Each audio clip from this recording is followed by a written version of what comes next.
CM Dhami का उधम सिंह नगर दौरा और चंपावत दौरा। रुद्रपुर में मुख्यमंत्री युवा विद्यार्थी मंथन कार्यक्रम में शामिल होंगे। चंपावत के दूरा में स्वास्थ्य रहना उत्साह कार्यक्रम आयोजित किया गया। उत्तराखंड में शहीदों के सम्मान में बड़ा फैसला। धामी कैबिनेट ने 1845 शहीदों को सम्मान दिया। शहीदों के गांवों में लगेगी उनकी मूर्तियां।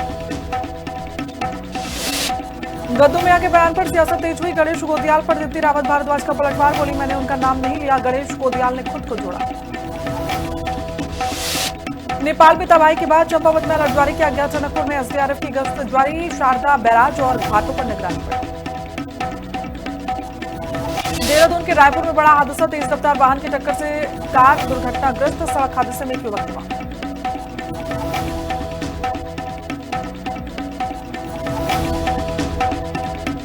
नमस्कार, बहुत स्वागत है आपका। हिंदी खबर देख रहे हैं आप और मैं हूं आपके साथ श्वेता दीक्षित। बुलेटिन की शुरुआत कर लेते हैं, जहां 2 जिलों के दौरे पर आज मुख्यमंत्री पुष्कर सिंह धामी रहने वाले हैं। कुछ देर में रुद्रपुर पहुंच जाएंगे मुख्यमंत्री पुष्कर सिंह धामी। उसके बाद मुख्यमंत्री युवा विद्यार्थी मंथन कार्यक्रम में शामिल होने वाले हैं। चंपावत भी जाएंगे मुख्यमंत्री पुष्कर सिंह धामी। तो आज 2 महत्वपूर्ण दौरे हैं आज मुख्यमंत्री के। आपको बता दें कि धुरा में सशक्त बहना यूसफ कार्यक्रम में प्रतिभाग करते हुए नजर आएंगे। तो ये बड़ी अपडेट आ रही है, जहां आज 2 महत्वपूर्ण और बड़े कार्यक्रमों में मुख्यमंत्री पुष्कर सिंह धामी की मौजूदगी फिलहाल नजर आएगी। चंपावत में मुख्यमंत्री पहुंचेंगे, जहां पर आपको बता दें कि धुरा में भी उनका कार्यक्रम है, वहां पर भी उनकी मौजूदगी नजर आएगी। जहां सशक्त बहना उत्सव कार्यक्रम में मुख्यमंत्री पुष्कर सिंह धामी नजर आने वाले हैं। रुद्रपुर दौरे पर भी आज मुख्यमंत्री पुष्कर सिंह धामी फिलहाल रहेंगे, जहां विद्यार्थियों के एक कार्यक्रम में वो शामिल होने वाले हैं। विद्यार्थी मंथन कार्यक्रम आयोजित हो रहा है।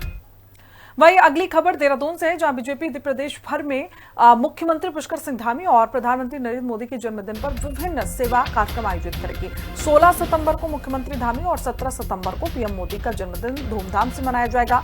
वहीं 17 सितंबर से 7 अक्टूबर तक सेवा, सुशासन और गरीब कल्याण के 25 वर्षों के उपलक्ष्य में विशेष अभियान चलेगा। और इस दौरान चित्रकला, वक्तव्य प्रतियोगिता, मातृ संवाद, सेवा ज्योत, श्रमदान और सरकारी योजनाओं का लाभ दिलाने जैसे कार्यक्रम होंगे, जिस पर उनकी मौजूदगी नजर आएगी।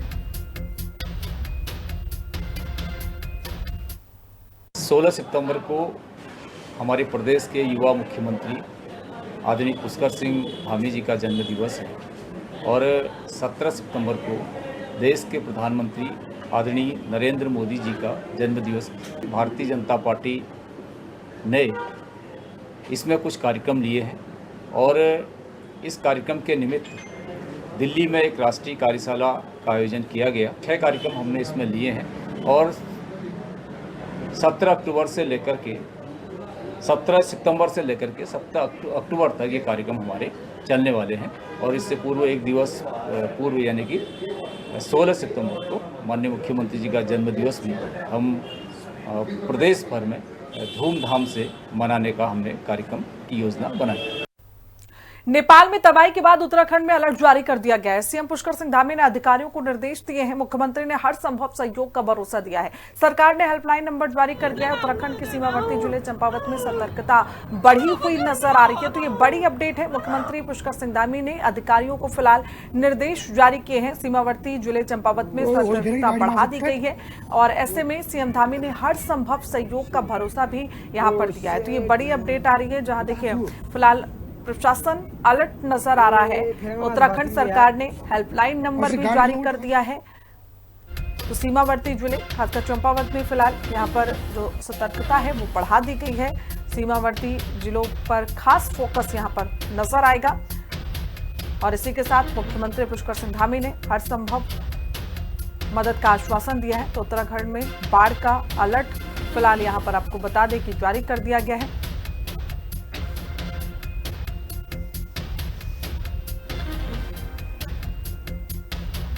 तो उत्तराखंड में बाढ़ के आसार नजर आ रहे हैं। इसको लेकर फिलहाल उत्तराखंड में अलर्ट जारी किया गया है और साथ ही मुख्यमंत्री पुष्कर सिंह धामी की ओर से हर संभव सहयोग का भरोसा भी दिया गया है। ऐसे में खासकर सीमावर्ती जिलों में सतर्कता बढ़ा दी गई है और इसके अलावा सरकार ने हेल्पलाइन नंबर भी जारी कर दिया है। और ज्यादा जानकारी के साथ हमारे सहयोगी दीपिका भंडारी फोन लाइन पर जुड़ी हुई है, उनका रुख कर लेते। दीपिका, क्या कुछ जानकारी मिल पा रही है, क्योंकि नेपाल में आई बाढ़ से अब कहीं ना कहीं उत्तराखंड, यूपी तमाम जिलों में यहाँ पर फिलहाल नजर आ रहा है कि जो समस्या है वो बढ़ सकती है, उसको लेकर अब सरकार अलर्ट नजर आ रही है। बिल्कुल, देखिए जिस तरीके से नेपाल में जो घटना हुई है उसमें भारी तबाही मची है और इसी कारण जो है मुख्यमंत्री पुष्कर सिंह धामी ने उत्तराखंड में तमाम जो अधिकारी हैं उनको सतर्क रहने के, लोगों को भी सावधानी बरतने के निर्देश दिए हैं। क्योंकि जो नेपाल बॉर्डर है उससे हमारा चंपावत जो जिला है वो लगता है। बनबसा जो मेन हमारा शहर है वहाँ पर बॉर्डर पड़ता है, जहाँ से हम नेपाल के लिए जाते हैं या हमारे उत्तराखंड से जो माल जाता है वो नेपाल जब जाता है तो बनबसा बॉर्डर से जाता है, वहाँ पर बीएसएफ तैनात है। तो ऐसे में कहीं न कहीं जो बाढ़ का पानी आया या जो तबाही मची है उसका खतरा चंपावत जिले में खास तौर पर जो है वो बढ़ गया है, क्योंकि हो सकता है आने वाले दिनों में एक बार फिर से ऐसे ही तबाही देखने को मिले। तो कहीं न कहीं चंपावत जो जिला है वो इससे जो है प्रभावित ना हो और जो अधिकारी हैं वो सतर्क रहें, लोग सतर्क रहें। इसी को लेकर के मुख्यमंत्री पुष्कर सिंह धामी ने अभी से ही अधिकारियों को अलर्ट मोड पर रहने के निर्देश दिए हैं। जिलाधिकारियों को खासतौर पर कहा है कि वो मौके पर जाकर बॉर्डर का निरीक्षण करें। तमाम जो हमारे बड़े पुलिस के अफसर हैं उनको कहा है कि आप बॉर्डर पर जाकर निरीक्षण करें कि क्या कुछ वहाँ पे हालात हैं। और साथ ही जो आपदा प्रबंधन विभाग है उसको भी ये निर्देश दिए हैं कि वो नजर बना के रखें, जो भी कंट्रोल रूम है वहां से लगातार देखें सैटेलाइट के जरिए या आधुनिक जो तकनीकी है उसके जरिए कि कहीं जो तबाही नेपाल में मची है वो उत्तराखंड में ना हो। तो तमाम जो निर्देश मुख्यमंत्री ने दे दिए हैं और खबर ये भी है कि हो सकता है मुख्यमंत्री खुद चंपावत जो बॉर्डर है वहां पर जाएंगे और निरीक्षण करेंगे। बिल्कुल दीपिका, अगर उत्तराखंड की बात करें तो तबाही की जो तस्वीरें वहां से हमेशा निकल कर सामने आती हैं और सब उम्मीद करते हैं कि ऐसा इस बार फिलहाल ना हो। लेकिन अच्छी बात यह है कि सरकार ने पूरी तैयारी कर ली है। लेकिन चंपावत में रहने वाले लोगों की अगर बात करें तो वहां से क्या उन लोगों को हटाने के लिए भी कोई तैयारी करी गई है या अभी इंतजार किया जा रहा है कि निरीक्षण के बाद स्थिति देखने के बाद फिर कुछ तय होगा? जी बिल्कुल सही कहा आपने। देखिए चिरा, क्योंकि हमने देखा है कि जब उत्तरकाशी के धराली में और चमोली के थराली में सेम ऐसे ही हालात जो वो हुए हैं। अब कुछ दिन पहले अभी हमने देखा कि चमोली के तमक में ऐसा ही हादसा हुआ जिसमें पूरा पुल बह गया। कई जो हमारे जवान हैं वो उसमें घायल हुए, 10 से अधिक लोगों की मौत उसमें हुई है।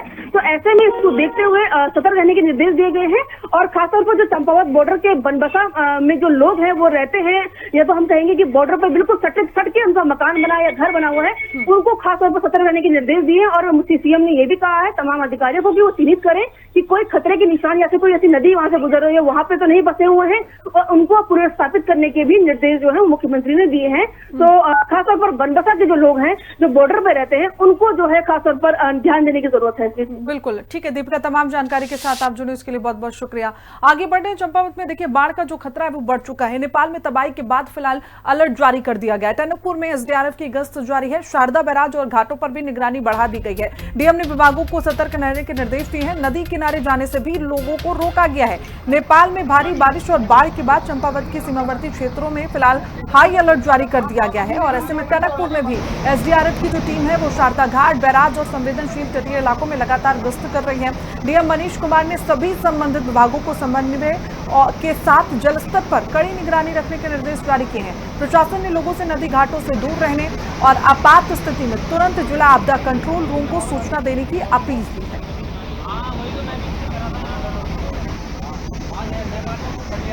तो फिलहाल उत्तराखंड में अलर्ट जारी कर दिया गया है। चंपावत में खास यहां पर फिलहाल आपको बता दें कि जो निगरानी है वो बढ़ा दी गई है। लोगों को भी नदी किनारे जाने से रोक दिया गया है। लोगों से भी सतर्क रहने की लगातार अपील यहां पर सरकार कर रही है। अब ऐसे में कहा यह भी जा रहा है कि मुख्यमंत्री पुष्कर सिंह धामी खुद चंपावत में वहां पर पहुंचेंगे, उसका निरीक्षण करेंगे। लेकिन उससे पहले एसडीआरएफ एनडीआरएफ की जो टीमें हैं वो वहां पर तैनात कर दी गई हैं। नेपाल में तबाही के बाद अब फिलहाल पूरे उत्तराखंड में अलर्ट जारी है।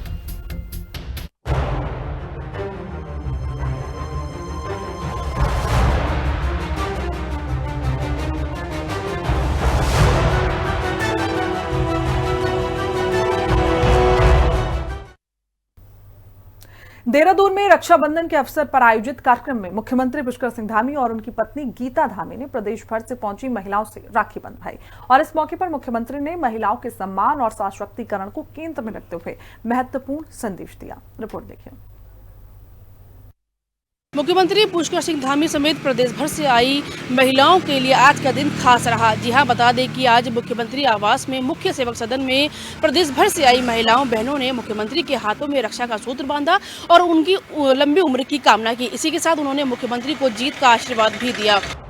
राखी के रिश्ते को सम्मान, मातृशक्ति को राहत, देहरादून में रक्षाबंधन के अवसर पर आयोजित कार्यक्रम में मुख्यमंत्री पुष्कर सिंह धामी और उनकी पत्नी गीता धामी ने प्रदेश भर से पहुंची महिलाओं से राखी बंधवाई। मुख्यमंत्री कैंप कार्यालय स्थित मुख्य सेवक सदन में आयोजित इस कार्यक्रम में भाई बहन के स्नेह के पर्व को महिला सम्मान और सशक्तिकरण के संदेश से जोड़ दिया। मुख्यमंत्री ने कहा कि वह इस कार्यक्रम में केवल मुख्यमंत्री के रूप में नहीं, बल्कि महिलाओं के भाई के रूप में शामिल हुए। आप लोगों से मिल रहा हूँ तो मुझे लग रहा है मैं अपनी सब बहनों को मिल रहा हूँ। ये मेरे लिए पूरे प्रदेश की बहनों से मिल रहा हूँ और एक पारिवारिक मिलन जैसा है। और इतने सारे जो प्रतिनिधियों के आप सब लोग यहाँ पर हैं और मैं आपसे मिल रहा हूँ, तो इससे बड़ा सौभाग्य मेरे लिए भी क्या हो सकता है। और मैं हमेशा कहता हूँ कि उत्तराखंड की जनता ने मुझे प्रदेश का मुख्य सेवक बनाया, मेरी पार्टी ने मुझे जिम्मेदारी दी, लेकिन पूरे प्रदेश के अंदर आज मैं जहां जाता हूं बढ़ चढ़ के जिस प्रकार से मेरी बहनें, हमारी माताएं बड़ी संख्या में आती हैं, कार्यक्रमों में मिलती हैं और वो उनको भी मिलने की बड़ी इच्छा होती है। रक्षाबंधन के मौके पर मुख्यमंत्री धामी ने प्रदेश की महिलाओं को बड़ी राहत देते हुए 28 और 29 अगस्त 2026 को उत्तराखंड परिवहन निगम की बसों में प्रदेश के भीतर निःशुल्क यात्रा की सुविधा देने की घोषणा की। शासन की ओर से इस संबंध में आदेश जारी कर आवश्यक कार्रवाई के निर्देश भी दिए गए हैं। 2 दिनों तक 100% किराया छूट का ये फैसला त्योहार के दौरान मायके और परिजनों से मिलने के लिए यात्रा करने वाली महिलाओं के लिए आर्थिक राहत और सुविधा लेकर आया है।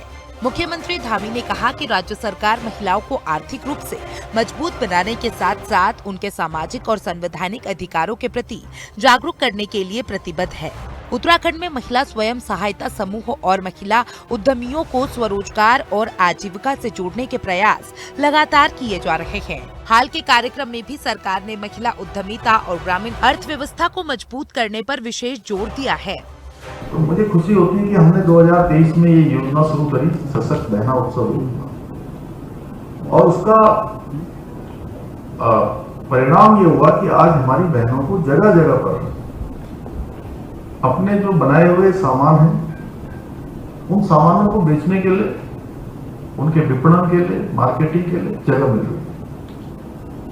और 12 करोड़ से भी ज्यादा की बिक्री अभी तक हो गई है पिछले 2 सालों में।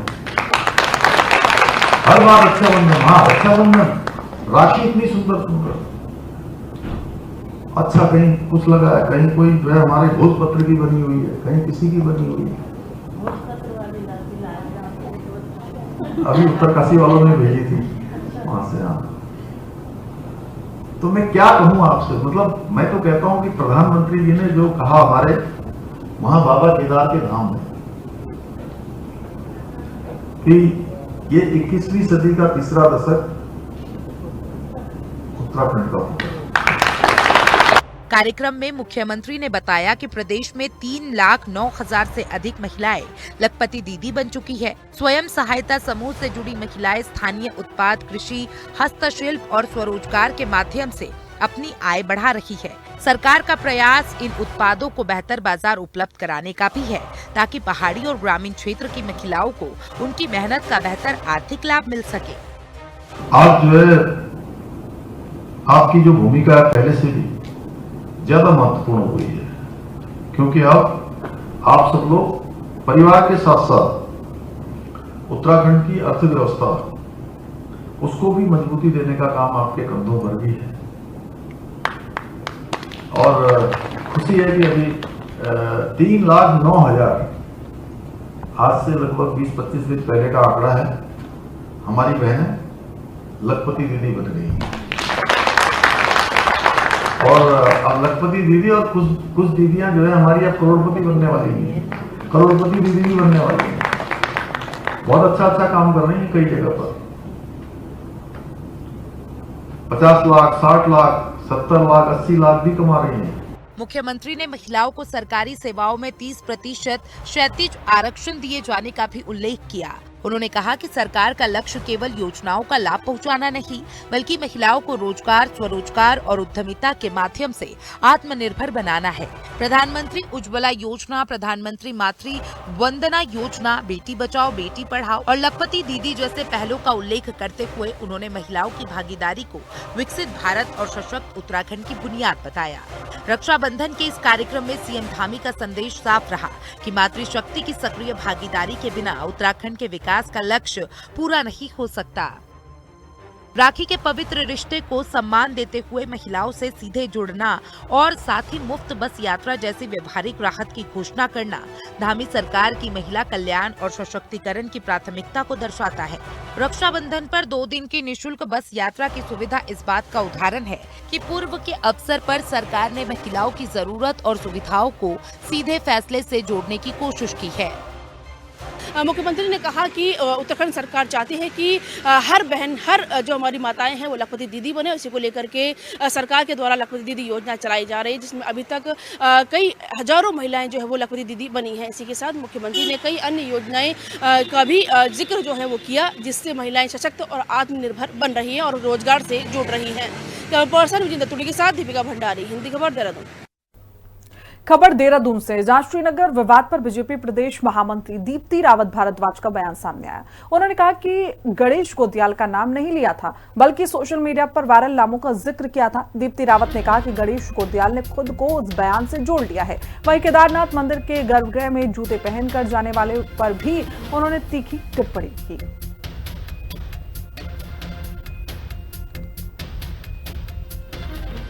पहली बात तो मैंने जो कांग्रेस के प्रदेश अध्यक्ष हैं गणेश गोदियाल जी, पहली बात तो मैंने उनका नाम लिया ही नहीं। मैंने सिर्फ ये कहा कि उनका नाम जो कई जगह मैंने देखा है, प्रचलित नाम ऐसा मुझे लगता है सोशल मीडिया में कई जगह आता है, तो ऐसे एक नेता हैं जो इस तरीके के वादे लोगों से कर रहे हैं।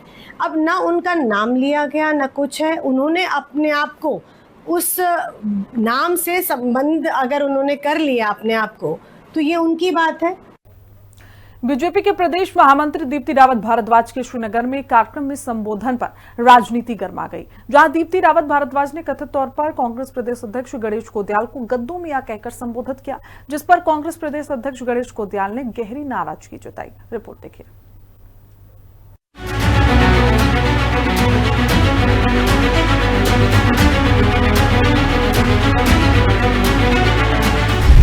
गद्दू मियां बोली दीप्ति रावत भारद्वाज, पीसीसी अध्यक्ष गणेश गोदियाल नाराज, बीजेपी प्रदेश महामंत्री के तंज पर रात, गोदियाल का दीप्ति रावत पर जवाबी प्रहार। बीजेपी की प्रदेश महामंत्री दीप्ति रावत भारद्वाज ने श्रीनगर गढ़वाल में आयोजित एक कार्यक्रम में कांग्रेस पर जमकर निशाना साधा। अपने संबोधन में दीप्ति रावत ने कहा कि क्षेत्र के एक नेता जिन्हें लोग गद्दू मियां पुकारते हैं, आजकल झूठे वादे करते हैं कि वो सत्ता में आएंगे तो ऐसा करेंगे वैसा करेंगे, लेकिन ना 9 मन तेल होगा ना राधा नाचेगी। वहीं दीप्ति रावत के बयान पर कांग्रेस प्रदेश अध्यक्ष गणेश गोदियाल आग बबूला हो गए हैं। गणेश गोदियाल ने कहा है कि दीप्ति रावत ने उस व्यक्ति पर व्यक्तिगत टिप्पणी की जिसने पाक साफ तरीके से 6.5 साल तक बद्रीनाथ केदारनाथ मंदिर समिति में अध्यक्ष के रूप में सेवा की। गोदियाल ने तंज कसते हुए कहा कि दीप्ति रावत चौबट्टा खाल विधानसभा से आगामी चुनाव में टिकट की दावेदार हैं। गणेश गोदियाल का कहना है कि दीप्ति भारद्वाज लाख कोशिशें कर लें, लेकिन उनकी कोशिशें परवान नहीं चढ़ने वाली, क्योंकि वो जहां से भी चुनाव लड़ेंगी जनता इस बात को देखेगी कि उन्होंने उनके लिए कैसी भाषा का प्रयोग किया है। गोदियाल ने अंकिता भंडारी मामले में चुप्पी को लेकर भी दीप्ति भारद्वाज पर निशाना साधा। कई लोग गद्दू मियां कहते हैं उनको, तो गद्दू मियां जो है वो क्या कहते हैं, वो कहते हैं कि हम आएंगे तो हम ऐसा करेंगे, हम आएंगे तो हम वैसा करेंगे, ऐसी बातें करते हैं। लेकिन मैं आपसे कहूंगी न 9 मन तेल होगा न राधा नाचेगी, ना वो आएंगे ना उनकी सरकार आएगी, ना ऐसा कुछ होगा जितने वादे वो कर रहे हैं और कह रहे हैं। दीप्ति रावत जी उस व्यक्ति को गद्दू मियां कह रही हैं, जिस व्यक्ति ने पाक साफ पवित्रता के साथ 6.5 वर्ष श्री बद्रीनाथ और केदारनाथ में अध्यक्ष के रूप में सेवा की, उसको दीप्ति रावत जी गद्दू मियां कह रही हैं। दीप्ति रावत जी, मैंने सुना है कि आप चौबट्टा खाल विधानसभा से आने वाले विधानसभा के चुनाव में टिकट के दावेदार हैं और जहाँ से भी आप चुनाव लड़ेंगी वहाँ के लोग इस बात को बारीकी से देख रहे हैं कि आपने एक ऐसे व्यक्ति को जिसका अपने धर्म पर आपसे अधिक विश्वास है, मैं दावे के साथ कह सकता हूं कि आपसे अधिक विश्वास है, जिसने अपने धर्म का आपसे और अधिक मजबूती के साथ पालन किया, उस व्यक्ति को आप इस प्रकार की भाषा का प्रयोग करके अपने राजनीतिक हितों की साधना करना चाहती हैं। लेकिन ये बात परवान नहीं चढ़ेगी। सोशल मीडिया पेज वसूली अभियान मोर्चा के जरिए गणेश गोदियाल को गद्दू मियां के रूप में प्रचारित किया जाता रहा है, जिस पर कांग्रेस पहले ही आपत्ति दर्ज करा चुकी है। लेकिन अब बीजेपी की वरिष्ठ महिला पदाधिकारी दीप्ति रावत का गद्दू मियां कहना पीसीसी चीफ को नागवार गुजरा है, जिस पर उन्होंने दीप्ति रावत के खिलाफ मोर्चा खोल दिया है। देहरादून से संवाददाता दीपिका भंडारी के साथ ब्यूरो रिपोर्ट, हिंदी खबर। वैदिकी उत्तराखंड सरकार ने शहीद सैनिकों के सम्मान में बड़ा फैसला लिया है। धामी कैबिनेट ने प्रदेश के 1845 शहीद जवानों की स्मृति में गांवों में मूर्तियां लगाने का निर्णय लिया और इन मूर्तियों के जरिए वीर सैनिकों को शौर्य, त्याग और बलिदान को हमेशा याद रखा जाएगा। सरकार का कहना है कि इससे आने वाली पीढ़ियों को भी देशभक्ति और वीरता की प्रेरणा मिलेगी।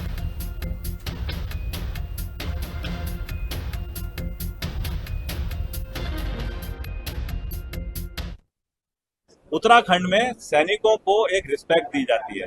उत्तराखंड में जो सैनिक शहादत दे चुके हैं उनको ना भगवान की तरह माना जाता है, लेकिन सारे प्रयास जो है कई बार ना अटक जाते हैं। उत्तराखंड के जिन्होंने सर्वोच्च बलिदान दिए हैं सैनिकों ने, उनको आइडेंटिफाई करा गया। उनका कॉमन एक तरीके का सारे के सारे एक जैसे लगे वैसा बस्ट बनाया जा रहा है, जिसे मूर्ति बोलेंगे, और उसकी स्थापना दिसंबर तक पूरी करी जाएगी।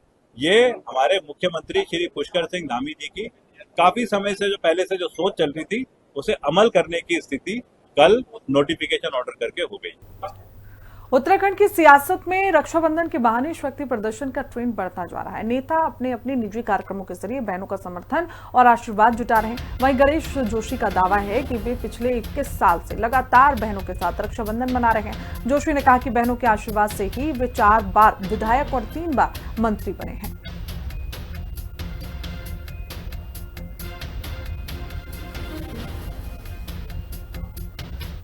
मैं पिछले 21 साल से हर वर्ष रक्षाबंधन के इस पावन पर्व को अपनी बहनों के साथ मनाता हूं। जब पहली बार मैंने ये कार्यक्रम शुरू किया तो मात्र 150 बहनें घड़ी कैंट के अंदर थी, और उसके बाद हर वर्ष बहनों की संख्या बढ़ती गई।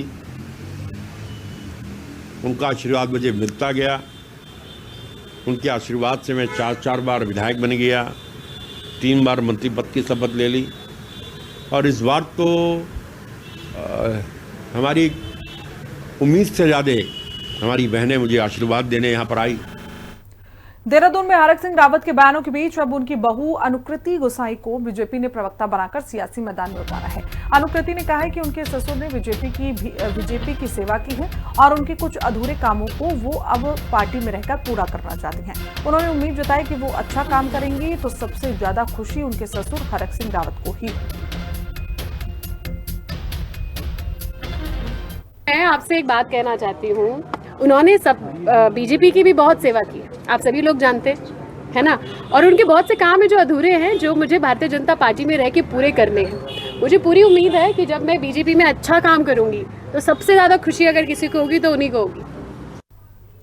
उधर हल्द्वानी में भारत विकास परिषद ने भारत को जानो सम्मान ज्ञान प्रतियोगिता की जानकारी दी है। 31 अगस्त 2026 को देश भर के कक्षा 6 से 12 तक के विद्यार्थियों के लिए प्रतियोगिता आयोजित होगी और इसका उद्देश्य नई पीढ़ी को भारत के गौरवशाली इतिहास, संस्कृति, महापुरुषों और राष्ट्रीय चेतना से जोड़ना है। प्रतियोगिता के 2 चरण होंगे, लिखित परीक्षा और मौखिक प्रश्न मंच, जो विभिन्न स्तरों पर आयोजित होंगे। हल्द्वानी शाखा के अंतर्गत 42 स्कूलों के 5600 से ज्यादा विद्यार्थी इस प्रतियोगिता में प्रतिभाग करेंगे। आज ये प्रेस वार्ता यहाँ आयोजित, देखिए ये विद्यालय 4 स्तरों पे इस कार्यक्रम को किया जाता है। पहला जो कार्यक्रम है वो हमारा नगर स्तरीय लिखित परीक्षा होगी। इसमें हल्द्वानी में 43 विद्यालय हल्द्वानी शाखा से इसमें पार्टिसिपेट कर रहे हैं, जिसमें 6300 बच्चों की एंट्री अभी तक हमारे पास आ चुकी है। पूरे प्रदेश में 50,000 का टारगेट है और पिछले वर्ष 43,000 बच्चों ने इसमें पार्टिसिपेट किया था। 239 विद्यालय इस पूरे उत्तराखंड पूर्व में अभी तक रजिस्टर्ड हो गए हैं, जिनके पास OMR सीट के माध्यम से ये परीक्षा 31 तारीख को पूरे भारतवर्ष में कराई जाएगी।